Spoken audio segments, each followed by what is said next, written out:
with comedy about a month ago, and I didn't realize that a lot of promoters will ask you to bring people with you in order to help fill out rooms. So first place I ever performed at was a place called Rock Bottom in Bethesda. Great room. But I emailed the guy before my first time performing. I was like, hey, do you mind if I, do one of the newbie slots? He's like, yeah, no problem, man. Just make sure you bring 10 friends with you, since it's your first time. Like, who the fuck has 10 friends outside of high school? I can't even name 3 people I like right now. So I email him back. I'm like, dude, I don't know if I can get 10 people by this weekend, especially 10 friends. He's like, it's okay. You can also bring 10 family members if you want. I'm like, who the fuck has 10 supportive family members in 2024? If I had 10 supportive family members and friends, I wouldn't be doing comedy, to be honest. I think I'd be completely content with what I have. We're not going up here. I'm trying to simulate the feeling of having friends by fucking trying to make drunk strangers laugh in a bar. It's not going so well. Tell you a little bit about myself. I'm half Korean on my mother's side, half racist on my father's side. And my dad's not racist, but he is from the meth capital of West Virginia. I found that out. Like, yeah, it's kind of crazy. Anyone ever seen the movie Wrong Turn? I have uncles that look like that. Like the villains in that movie have actual uncles and cousins all methed out of their mind. And I'm half Korean too, so I usually don't like telling people I'm half Korean, to be honest, because people always want to know about some Korean shit. I don't really know any Korean shit. I'm probably the least cultured Korean you'll ever meet. I don't speak the language. I don't really understand the culture. Like, my mom used to cook a lot growing up. Korean food is like the only thing I know. So outside of kimchi and a small dick, it's about the only Korean shit I can offer you. Let's see. One thing that's been making me laugh is the way that people from other countries insult each other. Like, when they insult each other, they're going for the gusto. They're really trying to tear you from the inside out. Like, when American people do it, we're just trying to get a reaction out of each other. It's like, fuck you, no fuck you. And then either we start shooting or eventually hash it out. But foreign people, you can watch them on a street corner yelling at each other for like 20 minutes straight. And it's just like, you don't hear the same thing twice. It's like they're really trying to fuck you up with their words. And I know this because my mother's Korean for the 50th time. And my ex-wife was Turkish.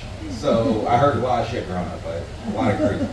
And anytime me and my ex-wife would get into an argument, the argument would always start off in English, and then eventually, once I pissed her off to a point of no return, she just started screaming at me in Turkish, like, gobble, gobble, gobble. That's basically all I heard.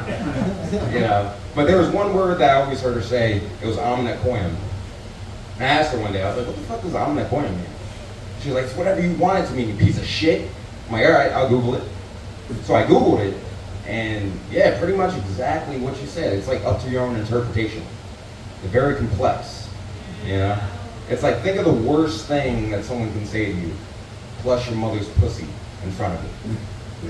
So basically how I interpret that is, your mother's pussy belongs to the national soccer team, and right now the goalkeeper is fisting her as we speak, and it hurts.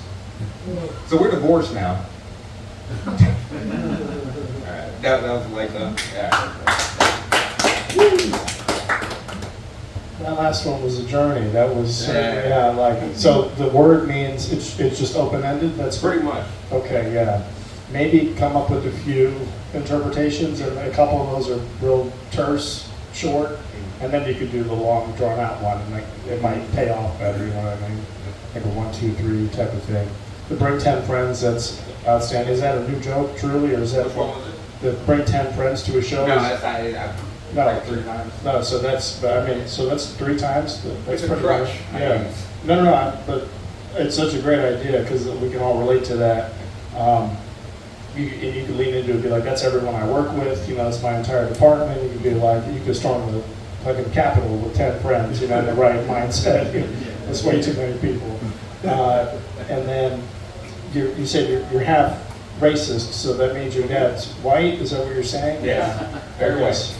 I mean, like, I know you were talking about growing up in the sticks or whatever, but like, if you sprinkle that in too, that he is white, it might, I don't know, might help or hurt, I don't know. And then, I think the idea of you discovering like popular Korean stuff with everyone else could be funny, right? You know, like I love Squid Game or like K-pop, BTS family. Like I'm right with you guys. Yeah.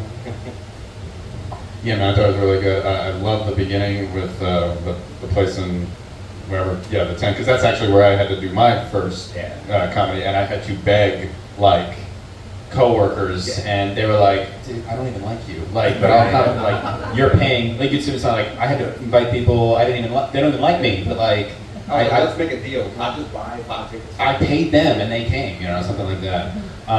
So that was great. And yeah, I told you, heard you tell that one last night too about your ex-wife and stuff. So same thing, like some examples, like maybe some made-up examples. And then the thing about like half Korean and half racist and your dad, and like same thing is like he doesn't think he says like something weird example that is just like cringy, but they like sprinkle it in or something like that, like Christian was saying. But yeah, real good job, man. Thank you. I felt like the 10 friends joke was super good. It was super funny and relatable. Like right off the back, I was like, okay, it like woke me up. The ex-wife joke, it was a little long before you got to the gobble gobble part.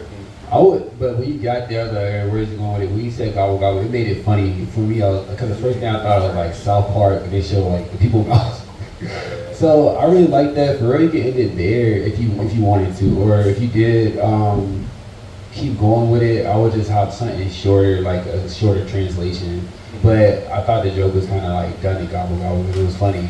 But yeah, you can keep going, but like you said, just condense it after that. But it had a good payoff, so I liked it. Thank you.